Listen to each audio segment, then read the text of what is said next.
Hello friends, welcome back to my channel class with doctor Dharmendra Verma और मैं हूं आपका दोस्त डॉक्टर धर्मेंद्र वर्मा। जी हां दोस्तों, आरपीएससी द्वारा आयोजित होने वाली कॉलेज लेक्चर यानी कि असिस्टेंट प्रोफेसर भर्ती जो 4 अप्रैल से होने वाली थी उसको स्थगित कर दिया गया है, जैसा कि आप सभी को पता है। तो इस भर्ती की नई डेट कब आने वाली, लगभग कब तक ये एग्जाम हो जाएंगे और साथ ही एग्जाम स्थगित होने का आपके ऊपर कितना प्रभाव पड़ेगा, आपकी तैयारी पर कितना इसका असर पड़ेगा और अब जो आगे आपको टाइम मिलेगा वो टाइम आप किस तरीके से बेहतर रूप से अपनी तैयारी में काम में ले सकते हैं, तो पूरी रणनीति पर हम बात करेंगे। इसी के साथ बहुत सारी और भी बातें हैं जो आपके लिए बहुत ही यूजफुल है यदि आप भी कॉलेज लेक्चर की तैयारी कर रहे हैं। तो पूरा वीडियो आप देखिएगा, कहीं भी स्किप मत कीजिएगा। और हाँ, चैनल को यदि आपने अभी तक सब्सक्राइब नहीं किया, चैनल पर आप नए हैं तो प्लीज़ दोस्तों चैनल को सब्सक्राइब जरूर कर लीजिए, साथ ही बेल आइकन पर भी क्लिक कर लीजिए ताकि मेरे और आने वाले अच्छी वीडियोज़ की नोटिफिकेशन आपको मिलते रहे, उनका लाभ बेनिफिट आपको मिलता रहे। तो लीजिए शुरुआत करते हैं आज के इस टॉपिक की।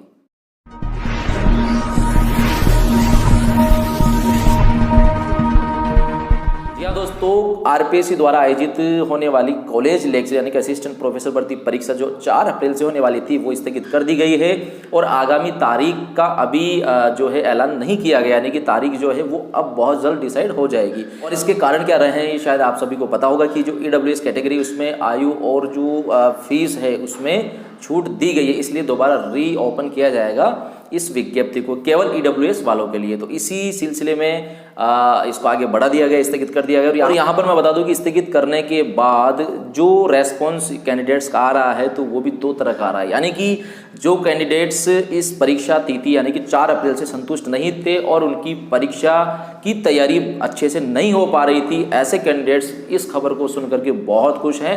और यकीन मानिए, जिस दिन इस परीक्षा की स्थगित की न्यूज आई उस दिन उस रात उनको बहुत अच्छे से नींद आई होगी। और दूसरी तरफ ऐसे कैंडिडेट्स हैं जो अपनी तैयारी से संतुष्ट थे और वो चाहते थे कि 4 अप्रैल को ही एग्जाम हो जाए, तो ऐसे कैंडिडेट्स के लिए बुरी खबर थी और सारी रात उनको नींद नहीं आई होगी।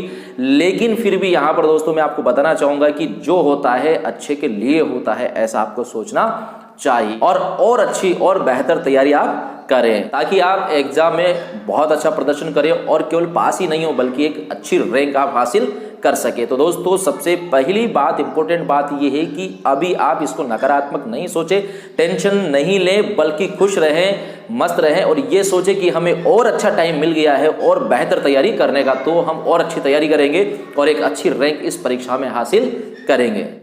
और इसी के साथ दोस्तों अगली महत्वपूर्ण बात यह है कि आपने अभी तक जो तैयारी की है तो यकीन मानिएगा, मैं पक्का दावे के साथ कह सकता हूं कि बहुत अच्छी तैयारी आपकी नहीं हो पाई होगी। सोचिएगा अपने सिलेबस को लेकर के कि कौन सा चैप्टर है, कौन सा वो पक्ष है, कौन से भाग है अपने सिलेबस के आपकी किताबों के जिनको आप अच्छे से नहीं पढ़ पाए समय की कमी के कारण, तो उनको अब आप बहुत अच्छे से पढ़ सकते हैं, उन पर अपनी कमांड हासिल कर सकते हैं ताकि आप बेहतर प्रदर्शन अपने एग्जाम में कर सके। तो दोस्तों ये जो समय है ये आपके लिए गोल्डन अपॉर्चुनिटी है, यानी कि जो पक्ष आपके कमजोर थे उनको आप अब अच्छे से तैयार कर सकते हैं और एक बेस्ट परफॉर्मेंस आप एग्जाम में दे सकते हैं।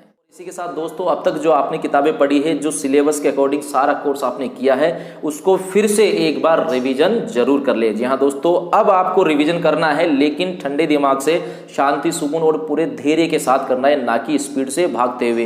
क्योंकि पिछली बार आपने बहुत स्पीड से किताबें पढ़ी, समय कम था, इस वजह से आपकी मजबूरी थी, पढ़ना पड़ा। बट अब आपके पास बहुत अच्छा समय है तो आप अच्छे से पूरे शांति धैर्य के साथ मन लगा करके एक एक चैप्टर को, एक एक कॉन्सेप्ट को क्लियर कर सकते हैं। तो दोस्तों रिवीजन आपको करना है, बहुत गहराई से डीपली अच्छे से पढ़ते हुए आपको रिवीजन करना है, क्योंकि क्वेश्चन कहीं से भी बन सकते हैं। जो एग्जाम है वो अच्छे लेवल का है तो पेपर भी अच्छे लेवल का आएगा, तो आपकी तैयारी भी उसी लेवल की होनी चाहिए। इसलिए ये जो टाइम अब आपको मिला है इसको आप बहुत अच्छे से काम में ले सकते हैं और एक बार रिवीजन इन दिनों में आप बहुत अच्छे से गहराई से अपने सिलेबस का, अपने किताबों का आप कर सकते हैं।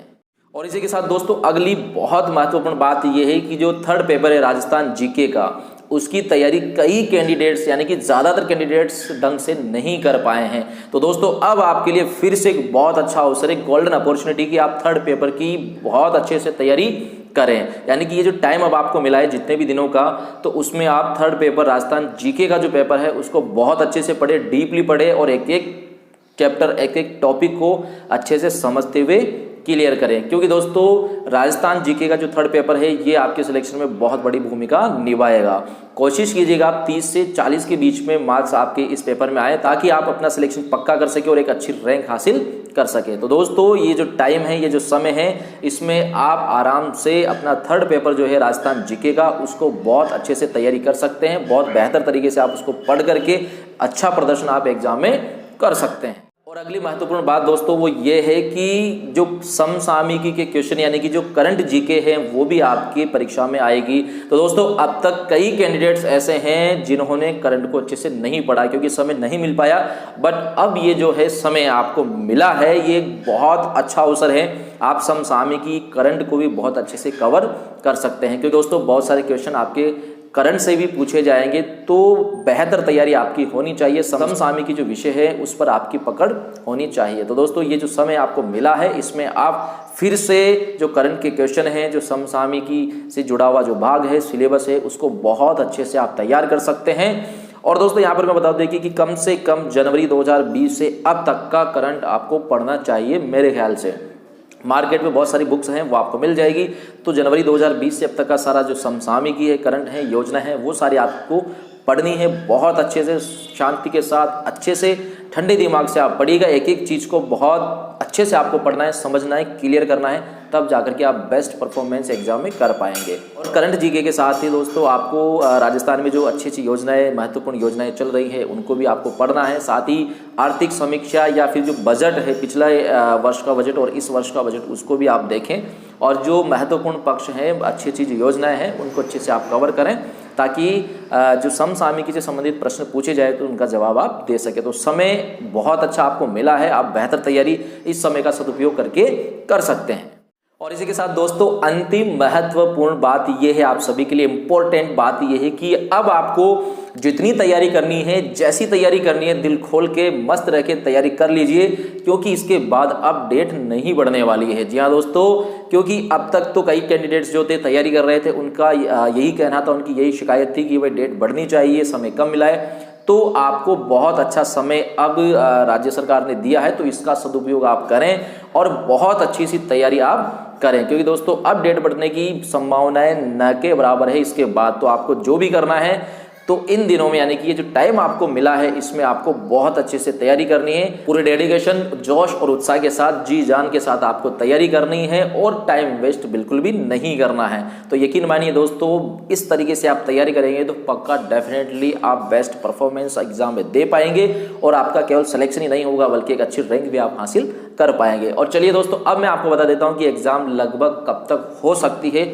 संभावनाएं बनती है दोस्तों। तो मैं आपको बताऊं कि जुलाई तक एग्जाम होने की संभावनाएं यहाँ पर दिखाई दे रही है, क्योंकि बात की जाए तो अप्रैल, मई, जून, मई में स्टूडेंट्स के बोर्ड के एग्जाम हैं, और जून की बात करें तो जून में रीट, तो कहने का तात्पर्य है कि जून लास्ट या फिर जुलाई में ये एग्जाम होने की संभावनाएं मेरे ख्याल से दिखाई दे रही है। तो फिर भी बात करूं तो 3 महीने आपको आराम से मिल रहे हैं, और 3 महीने यकीन मानिए दोस्तों, यदि आप शून्य से भी शुरुआत करेंगे तो भी आप बेहतर तैयारी कर सकते हैं, अपना सिलेक्शन पक्का कर सकते हैं। और जिन दोस्तों ने पहले से बहुत अच्छी तैयारी कर रखी है और वो चाहते थे कि एग्जाम डेट बढ़ी, वो गलत हुआ, क्योंकि वो तैयार थे एग्जाम देने के लिए 4 अप्रैल को। तो ऐसे दोस्तों से भी, ऐसे कैंडिडेट से भी कहना चाहूँगा कि आप हिम्मत नहीं हारें, बल्कि जो टिप्स मैंने आपको बताए, जो पॉइंट मैंने आपको बताए, उन पर फोकस करें और उसी तैयारी को, उसी कंटिन्यूटी को आप पूरे जोश और जुनून के साथ, उसी समर्पण भाव के साथ आगे बढ़ते रहे। यानी कि जो तैयारी आप पहले कर रहे थे, उसी स्पीड से तैयारी ये जो समय मिला है इसमें भी आप करते रहे, तो पक्का आपका सिलेक्शन ही नहीं होगा, बल्कि एक अच्छी रैंक हासिल होगी। तो आप ये सोचें, ये जो समय मिला है इसको हम और अच्छे से काम में ले, बहुत अच्छे से हम तैयारी करें, ताकि हमारा सिलेक्शन पक्का हो सके। तो फ्रेंड्स, उम्मीद करता हूं कि आपको ये वीडियो अच्छा लगा होगा। अच्छा लगा हो तो प्लीज़ लाइक और शेयर कीजिएगा, चैनल को सब्सक्राइब करना मत भूलिएगा। और हाँ, यहाँ पर मैं कहना चाहूँगा कि यदि आप पुलिस लेक्चर की तैयारी कर रहे हैं, नेट जीआरएफ की तैयारी कर रहे हैं, या और भी कई एग्जाम की तैयारी कर रहे हैं, तो उससे रिलेटेड बहुत सारे यूजफुल वीडियोज मेरे चैनल पर अवेलेबल हैं। तो आप चैनल पर जाएँ और अपनी पसंद का कोई सा भी यूजफुल वीडियो आप जरूर देखें, उससे आपको बहुत लाभ मिलेगा, प्रॉफिट मिलेगा अपनी तैयारी में, अपना सिलेक्शन पक्का करने में। तो दोस्तों, आज के लिए इतना काफ़ी है। मिलते हैं अगले वीडियो में एक नई बात और एक नए टॉपिक के साथ। तब तक के लिए धन्यवाद, शुक्रिया।